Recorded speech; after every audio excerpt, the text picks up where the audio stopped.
സംസാരിക്കാതെ കാര്യങ്ങൾ അവതരിപ്പിക്കുകയോ? അതെ, അങ്ങനെയുമുണ്ട് നമുക്കിടയിൽ ചിലർ.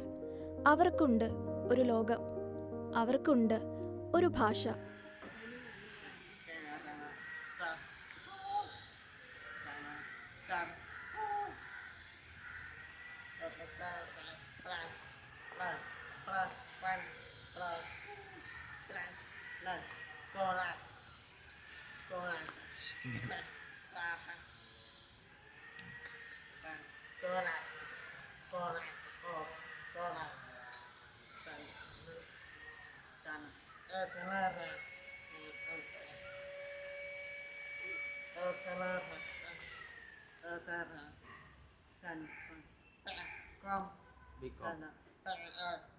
BSc.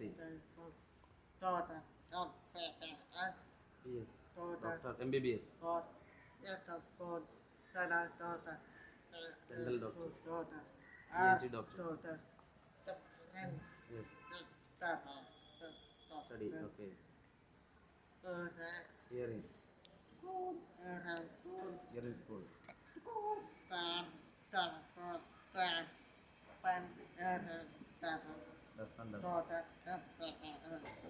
MBBS doctor.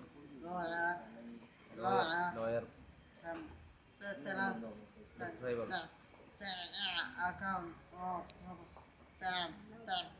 Sign language.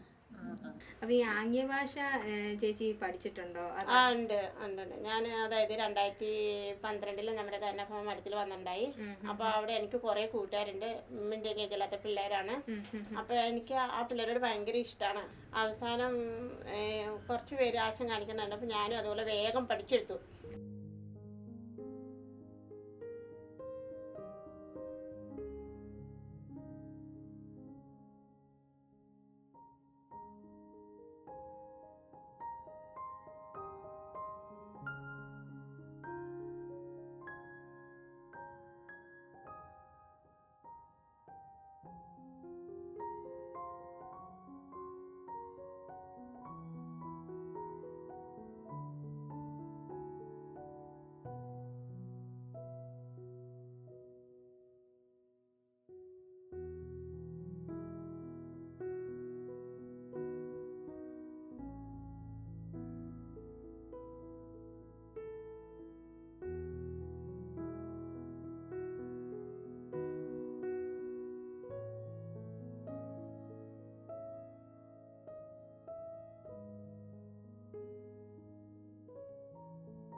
ഫ്രാൻസിൽ AD 1755 ചാൾസ് മൈക്കിൾ ഡെ ലെപ്പെ തൻ്റെ കൂട്ടുകാരൻ്റെ ശ്രവണമാന്ദ്യമുള്ള ഇരട്ടക്കുട്ടികളെ പഠിപ്പിച്ചു.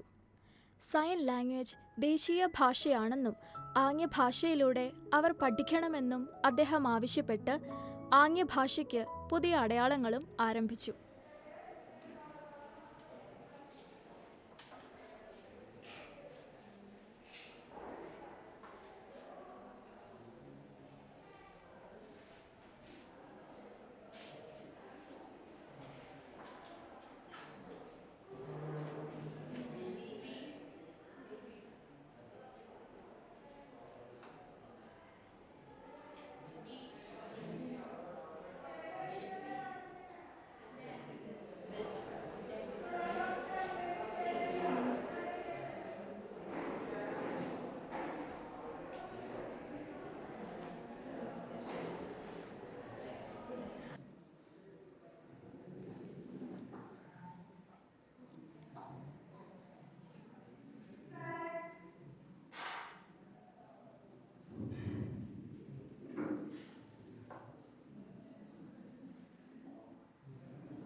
ക്ലാസ് ഇഷ്ടമായ പ്രത്യേക ക്ലാസ് ആയിരുന്നു അല്ലേ? ഇന്ന് ഇങ്ങനത്തെ ഒരു ക്ലാസ് കിട്ടിയപ്പോൾ നിങ്ങൾക്ക് മുന്നോട്ട് ജീവിക്കാനുള്ള പ്രചോദനങ്ങൾ കിട്ടുന്നുണ്ടല്ലേ?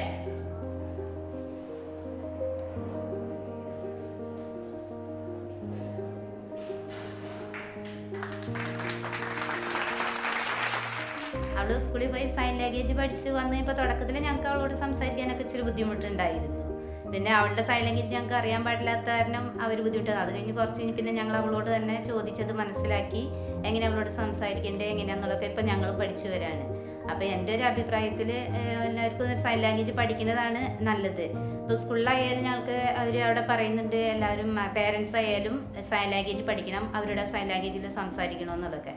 അപ്പോൾ എല്ലാവർക്കും ഒരു സൈൻ ലാംഗ്വേജ് ഇതേപോലെ അവരോട് നോർമൽ പിള്ളേരായിട്ട് സംസാരിക്കുമ്പോൾ അവർക്ക് സൈൻ ലാംഗ്വേജ് അറിയാവുന്നവർക്ക് അതൊരു ബുദ്ധിമുട്ടായി വരും. അപ്പോൾ നോർമൽ കുട്ടികൾക്കായാലും ഒരു സൈൻ ലാംഗ്വേജ് പഠിപ്പിക്കുകയാണെങ്കിൽ ഇവർക്കായാലും പുറത്തിറങ്ങുമ്പോഴായാലും ഒരു സംസാരിക്കാനും ഇതിനായിട്ടൊരു തടസ്സം ഉണ്ടാവില്ല. ഞാൻ നന്ദിതയുടെ ചേട്ടൻ്റെ ഭാര്യയാണ്. ഞാനിവിടെ കല്യാണം കഴിച്ച് വന്നിട്ട് 3 മാസമേ ആയിട്ടുള്ളൂ. വന്ന സമയത്തൊക്കെ എനിക്ക് നന്ദിതയായിട്ട് കമ്മ്യൂണിക്കേറ്റ് ചെയ്യാൻ വളരെയധികം ബുദ്ധിമുട്ടുണ്ടായിരുന്നു. അവളുടെ സൈൻ ലാംഗ്വേജ് ഒന്നും എനിക്ക് അറിയത്തില്ല, കുറച്ചധികം ബുദ്ധിമുട്ടുണ്ടായിരുന്നു. പിന്നെ എനിക്ക് അവൾ ഓരോ സൈൻ ലാംഗ്വേജൊക്കെ കാണിക്കണ കാണുമ്പോൾ അതിനോട് ഇൻട്രസ്റ്റ് തോന്നിയിട്ട് ഞാനും കുറച്ചൊക്കെ സൈൻ ലാംഗ്വേജ് അവളുടെ അടുത്തുനിന്ന് ചോദിച്ച് പഠിച്ചു. ലൈക്ക് ആൽഫബറ്റ്സ്, മന്ത്സ്, ഡേയ്സ്, അങ്ങനെ കുറേ കാര്യങ്ങൾ ഞാനും അവളുടെ അടുത്തുനിന്ന് ലേൺ ചെയ്തു. അങ്ങനെ ലേൺ ചെയ്ത് കഴിഞ്ഞപ്പോൾ എനിക്ക് അവളായിട്ട് ഇപ്പോൾ കമ്മ്യൂണിക്കേറ്റ് ചെയ്യാൻ കുറച്ചും കൂടി ഈസി ആയിട്ടുണ്ട്. ഇപ്പോൾ ലോകത്തിൽ മൊത്തം 300-ൽ പരം ആംഗ്യഭാഷകളുണ്ട്. എല്ലാ ആംഗ്യഭാഷയ്ക്കും ചില പ്രാദേശിക വ്യത്യാസങ്ങളുണ്ട് എന്നത് യാഥാർത്ഥ്യം.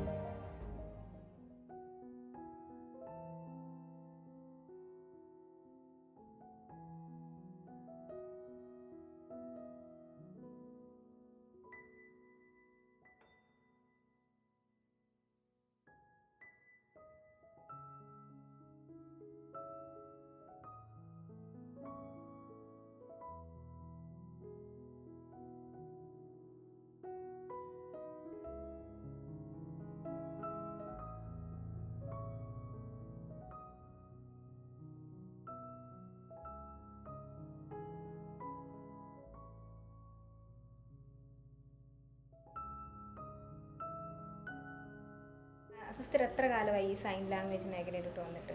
ഞാൻ ഈ സൈൻ ലാംഗ്വേജ് ഫീൽഡിലേക്ക് വന്നിട്ട് 30 വർഷം കഴിഞ്ഞു.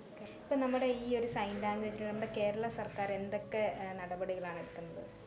കേരളത്തിലുള്ള എല്ലാ ഡെഫ് സ്കൂളുകളിലെ ടീച്ചേഴ്സിനും ഇതിനോടകം സൈൻ ലാംഗ്വേജ് ട്രെയിനിങ് കൊടുത്ത് കഴിഞ്ഞു. അതോടൊപ്പം തന്നെ കേരളത്തിൽ തന്നെ ഗവൺമെൻറ് സ്ഥാപനങ്ങളായപ്പോൾ കോടതികളിലൊക്കെ ഡെഫായിട്ടുള്ള വ്യക്തികൾ വരുമ്പോൾ ഈ ജഡ്ജിമാർക്കോ അല്ലെങ്കിൽ വക്കീലന്മാർക്കോ ഇതൊന്നും ഈ സൈൻ അറിയാത്തത് കൊണ്ട് ഡെഫായിട്ടുള്ള വ്യക്തികളുമായിട്ട് കമ്മ്യൂണിക്കേഷൻ ഈസി അത് ബുദ്ധിമുട്ടായിട്ട് വരിക. അങ്ങനെ വന്നപ്പോൾ ആ മേഖലകളിലേക്കൊക്കെ കടന്നു ചെല്ലാനായിട്ട് എനിക്ക് അവസരം കിട്ടിയിട്ടുണ്ട്. അതുപോലെ തന്നെ സിനിമകളിലും സിസ്റ്റർ പഠിപ്പിച്ചിട്ടുണ്ടെന്ന് കേട്ടു. അതിനെപ്പറ്റി ഒന്ന് പറയാം. ഏതൊക്കെ സിനിമകളാണ്? ഞാൻ നമ്മുടെ മലയാള സിനിമകളിൽ സൈൻ ലാംഗ്വേജ് പഠിപ്പിച്ചു കൊടുത്തിട്ടുണ്ട്. അതായത് സ്പിരിറ്റ് എന്ന് പറയുന്ന സിനിമയിൽ മോഹൻലാലിൻ്റെ മകൻ ആയിട്ട് അഭിനയിക്കുന്ന കുട്ടിക്ക് സൈൻ ലാംഗ്വേജ് കൊടുത്തത് ഞാനാണ്. പിന്നെ അതുപോലെ തന്നെ ഊമപ്പെണ്ണ ഉരിയാട പയ്യൻ എന്ന് പറയുന്ന സിനിമയിൽ ജയസൂര്യയ്ക്ക് സൈൻ ലാംഗ്വേജ് കൊടുത്തിട്ടുണ്ട്. ചെന്നൈയിൽ ഒരു നാൾ എന്ന് പറയുന്ന സിനിമയിൽ നമ്മുടെ പാർവതി തിരുവോത്തിന് പാർവതിയോടെ ഒരു സൈൻ ലാംഗ്വേജ് ഒരു ടീച്ചറായിട്ടാണ് അവിടെ ആക്ട് ചെയ്യുന്നത്. അവിടെ ഡെഫായിട്ട് സൈൻ ലാംഗ്വേജിൽ ക്ലാസ് കൊടുക്കുന്നത്. അത് പഠിപ്പിച്ചു കൊടുത്തത് ഞാൻ തന്നെയാണ്. പിന്നെ ഫോർവേഡ് എന്ന് പറയുന്ന ഒരു സിനിമയുണ്ട്, ഷോർട്ട് ഫിലിം, അതിലും സൈൻ പഠിപ്പിച്ചു കൊടുക്കാൻ. ലോകത്തിൽ ഇന്ന് ഏകദേശം 6500-ൽ പരം ഭാഷകളുണ്ട്. മനുഷ്യർ സംഘം ചേർന്ന് ജീവിക്കാൻ ആരംഭിച്ചപ്പോൾ ആശയവിനിമയം അത്യാവശ്യമായി വന്നു. ആംഗ്യഭാഷയിലൂടെ ആയിരിക്കണം ആശയവിനിമയത്തിന് തുടക്കം കുറിച്ചത്. ഇംഗ്ലീഷ് അക്ഷരമാലയിലെ 26 അക്ഷരങ്ങളുടെ ആംഗ്യഭാഷയ്ക്ക് ഇന്ത്യയിലെ 28 സംസ്ഥാനങ്ങളുടെയും മറ്റു ചില സ്ഥലങ്ങളുടെയും പ്രാതിനിധ്യവും സൂചിപ്പിക്കുന്നത് ഭാഷയും സംസ്കാരവും തമ്മിൽ അഭേദ്യമായ ബന്ധമുണ്ട് എന്നതാണ്. ഒരു വ്യക്തിയുടെ സംസ്കാരം എന്നത് ഒരാൾ സമൂഹത്തിലും കുടുംബത്തിലും പെരുമാറുന്ന രീതി, വസ്ത്രധാരണം, സംസാരിക്കുന്ന ഭാഷ, വിശ്വാസമൂല്യങ്ങൾ, ആചാരാനുഷ്ഠാനങ്ങൾ, കല എന്നിവ ഉൾപ്പെടുന്നു. മാനുഷിക സംസ്കാരത്തിന് രൂപം കൊടുക്കുന്ന ഒരു പ്രധാന മാധ്യമമാണ് സംസാര ഭാഷ. 19-ാം നൂറ്റാണ്ടിലാണ് ഇന്ത്യയിൽ സൈൻ ലാംഗ്വേജ് ഉപയോഗത്തിൽ വന്നത് എന്ന് കരുതപ്പെടുന്നു. Indian sign language British sign ലാംഗ്വേജിനോട് ഏറെ ബന്ധപ്പെട്ടിരിക്കുന്നു. അതുകൂടാതെ അമേരിക്കൻ സൈൻ ലാംഗ്വേജ് ഉപയോഗിക്കുന്നവർ ഒരു കൈ മാത്രം കൂടുതലായി ഉപയോഗിക്കുമ്പോൾ ഇന്ത്യയിൽ 2 കൈകളും ഉപയോഗിക്കുന്നു. International day of sine language എന്നത് സെപ്റ്റംബർ 23-നാണ്. 2005-ൽ ആംഗ്യഭാഷ വിദ്യാഭ്യാസ മേഖലയിൽ ഉൾപ്പെടുത്തണമെന്ന് NCF ആവശ്യപ്പെട്ടു. 2001 നവംബർ 24-ന് ആദ്യ സൈൻ ലാംഗ്വേജ് ഡിക്ഷണറി പുറത്തിറക്കി. ഇംഗ്ലീഷ്, ഹിന്ദി അക്ഷരമാലകളിൽ ഇപ്പോൾ സൈൻ ലാംഗ്വേജ് ഡിക്ഷണറികൾ ലഭ്യമാണ്. 2021 സെപ്റ്റംബർ 30-ന് മലയാള അക്ഷരമാലയ്ക്ക് അനുസൃതമായ സൈൻ ലാംഗ്വേജ് വന്നത് വലിയ നേട്ടമാണ് നമ്മൾ കൈവരിച്ചുകൊണ്ടിരിക്കുന്നത്.